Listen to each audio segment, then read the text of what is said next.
Yeah. And so the dragon is up here contesting, and at the very time that he is thrown down, her son rises. We'll talk about that soon.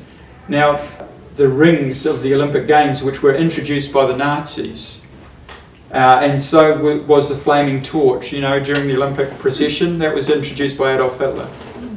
The Olympic Games are a supremely pagan event. And it revolves around a pagan calendar called the Julian calendar, a Gregorian calendar. And those 5 rings, there are 4 cherubim, but there's a 5th cherub. And it's interesting because a malach is related to that 5th cherub, but he's related to a serpent. He's related to a fiery serpent, Nachashim Seraphim. He's related to Seraph. He's Satan's child. And when Israel returns to the land, a malach attacks from behind. And that's what happened in World War II. The Jews were sitting around Europe too long. They didn't recognise the time to get out of Dodge. And a malach attacked. And I'm not saying all Germans are from a malach. I'm saying a lot of the Nazis in Germany were. And they've come across the ditch to America, and a lot of them have come to Australia too, and to Adelaide. And they're awaiting their time. When God wants to judge Israel, He will send the fiery serpents. He will send a malach, and this time that they won't be just attacking the Jews, they'll be attacking Ephraim and the lost tribes. So sometimes it's good to see patterns, but I'm not worried because my eyes are on the Lord. I'm not looking on the waves.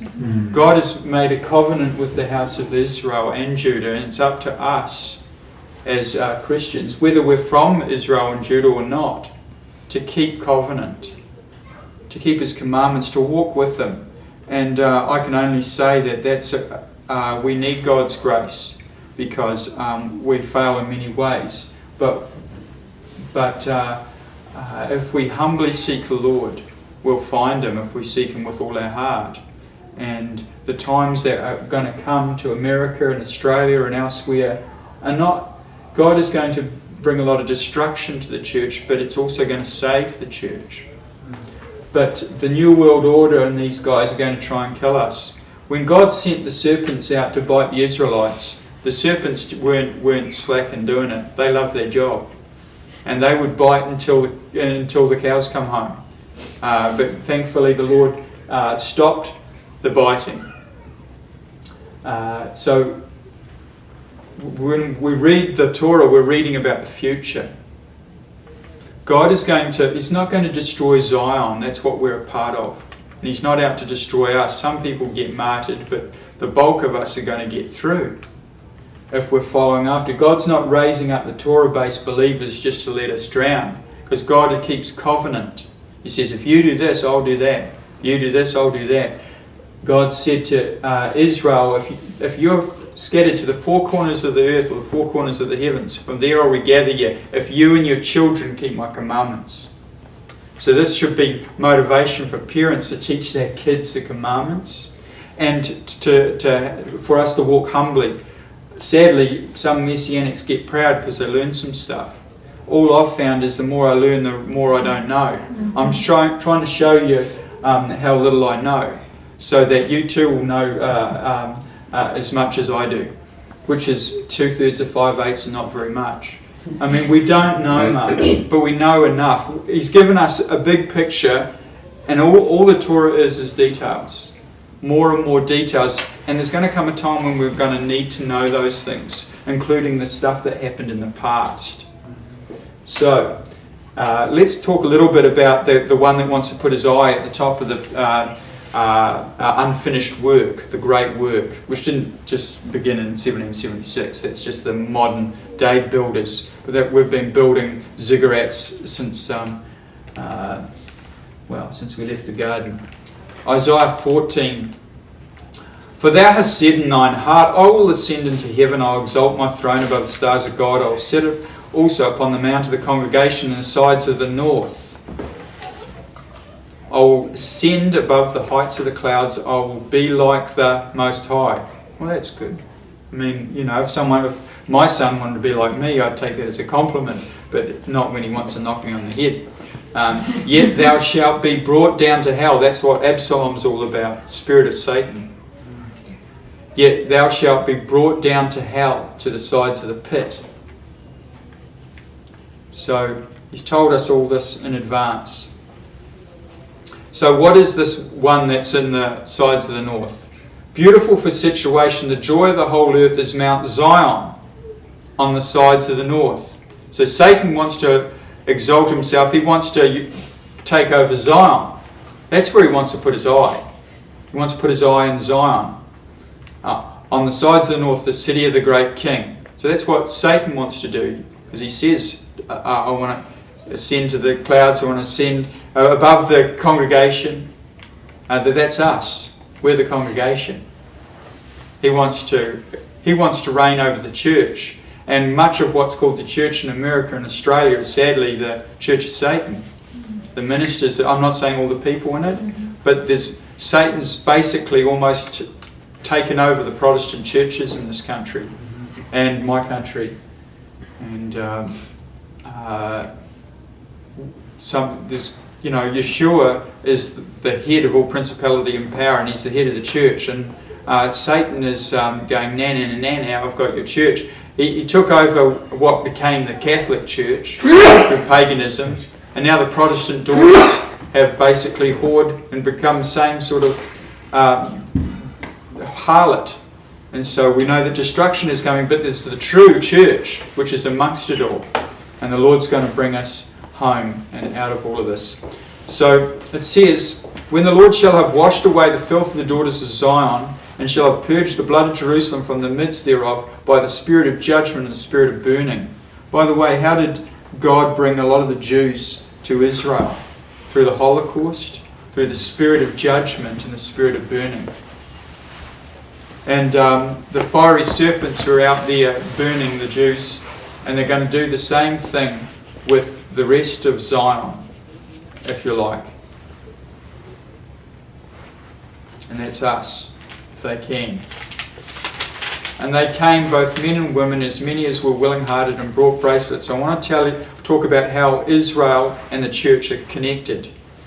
And they came, both men and women, as many as were willing-hearted, and brought bracelets and earrings and rings and tablets and jewels of gold, and every man that offered an offering of gold unto the Lord. Now, Paul tells us that we're a temple.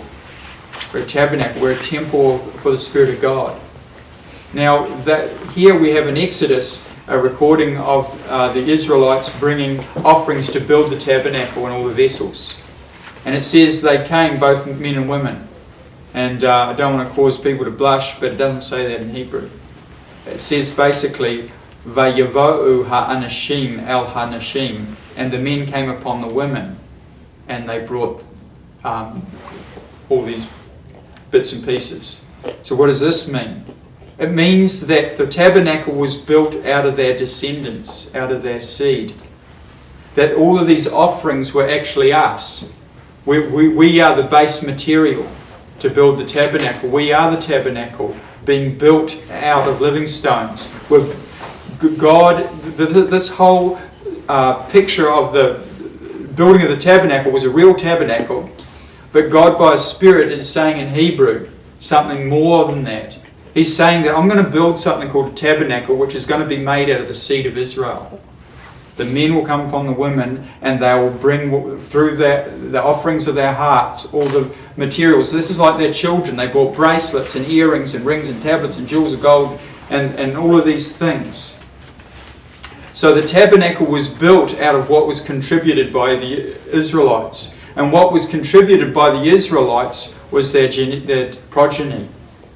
This is if Israel is all the tents around the tabernacle itself is the church of the firstborn, which is Israelite, but it's also Israel on a higher level.